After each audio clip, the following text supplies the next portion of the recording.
ఈ మాట చాలా జాగ్రత్తగా గుర్తుపెట్టుకోండి. దేవుడిచ్చే ఆదరణ గొప్పది. The comfort which God gives, that is great. యిర్మీయా తన కష్టకాలంలో దేవునితో మాట్లాడి దేవునితో సంబంధం కలిగి ఉన్నాడు. దేవుని దగ్గర నుంచి ఆదరణ పొందుకోవడానికి ఆయన ప్రయత్నం చేశాడు.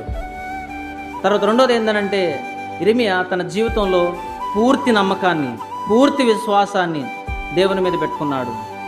ఎంత భయం వచ్చినా, ఎంత బాధ వచ్చినా, ఎంత కష్టం వచ్చినా దేవుని నమ్మడం ఆయన ఆపలేదు.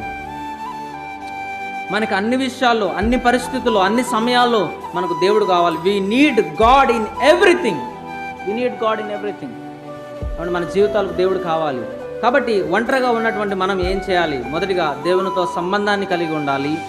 రెండవది దేవుని మీద నమ్మకాన్ని కలిగి ఉండాలి. మూడవది మనకు అప్పచెప్పినటువంటి బాధ్యతలు మనం నమ్మకంగా చేయాలి. అప్పుడు దేవుడు ఆయన చూసుకుంటాడు, ఆయన ఆదరిస్తాడు.